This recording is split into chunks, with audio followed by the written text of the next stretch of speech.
What happens with trauma is that it becomes the turning moment in someone's life. So they can have a life path, little bit things happening here and there, and that sets you on a course of what kind of person you're going to be. And if you have a pretty normal, regular, almost boring childhood, you're going to end up being the type of person that follows their habits. Whatever's in the logical part of the brain is what's going on with the emotional brain. You have a respect for parents. You see them conduct behaviors that are very, very normal. You're going to end up the midpoint between what your parents are like. However, this is what changes with trauma. You have an extreme bullying experience at school, or you have a mom that was neglectful. I'm just using that as an example. Once you have that, it gets isolated in one part of the brain because your psyche cannot handle a traumatizing event. We're really not meant to be able to handle traumatizing events, right? Really well. And what happens is it gets isolated in one part of the brain to protect the rest of your brain. There's a good side to it. The good side is because it's isolated in one part of the brain, you're not going to be disturbed by it on an everyday basis. However, when that's triggered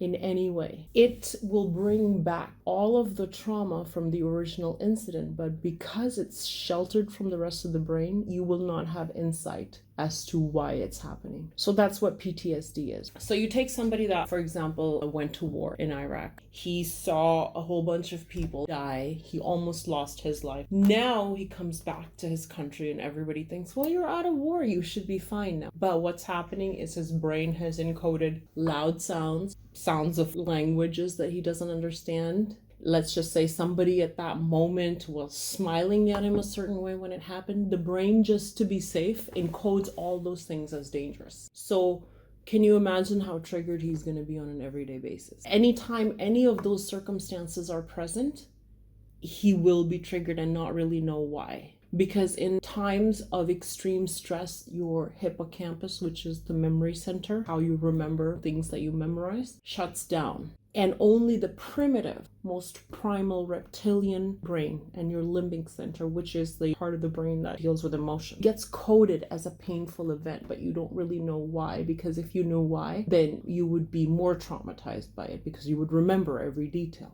Right? So now I'm going to turn that around and talk about you and put it in context of you. For the most part of your life, you've been defined by the incidents. You are only aware of what you remember. The things that they said, the hurtful things that they said. You are not aware of everything else that was encoded in your brain at that moment. So for instance, anytime someone giving you a similar look or someone with the similar hair color does anything out of the ordinary, you will be triggered and you will get uncomfortable and you will have all the symptoms of PTSD without realizing it. It's not just the things that you remember, it's how you're conducting your everyday life. Anytime somebody says similar words. Here's another thing that I don't think that most people realize is that the survival instinct is the biggest instinct in any living thing. So your brain doesn't care in a moment if you're going to have a good quality life. If it thinks that you're being put in a dangerous situation, and disapproval at that age is a very dangerous situation. If a kid is not loved or appreciated or someone hates him, he's pretty defenseless. So before the age of about 12 or 13, where you really get a sense of yourself and how you're going to defend yourself, anyone says anything hurtful or threatening to you, it gets encoded as a survival. Very, very serious.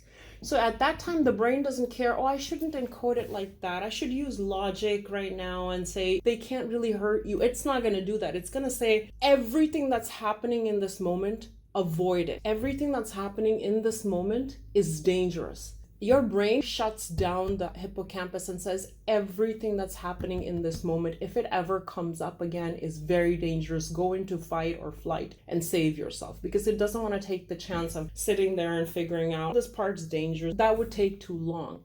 It wants you to quickly encode stuff, and it's going to use neuroplasticity to have you avoid anything similar in the future. For instance, as you get older, you think that you're past the trauma because you're like, I don't even remember what they said, or sometimes it comes up, it's not a big deal, I can handle it. Let's just say you get into a relationship with a girl, you're talking to her, having a good time, then suddenly she uses a word or something similar, and you're not really sure why you're feeling anxiety. You stop returning her texts, or you say, you know what, maybe she's not the right right one. Maybe I should just keep looking. Maybe I should focus on my job. Those are all protective mechanisms that are coming up because a part of you has not healed from the PTSD. You don't realize that a lot of what you're avoiding has nothing to do with the current adult you, but that's the child part still trying to protect itself because it's trying to keep you safe. You know what part of your brain is subconscious and how much of it is actually conscious? Body language is the most important thing, right? When someone is interacting with you, their subconscious has already seen how much your pupils dilate when you're talking to them, the level of perspiration on your skin. If you're holding your hands a little bit back, by primitive standard, that is threatening because you could have a weapon in your hand. And those things, because evolution has not caught up. It doesn't realize we're not in danger anymore. Evolution is very, very slow. We evolve over millions of years.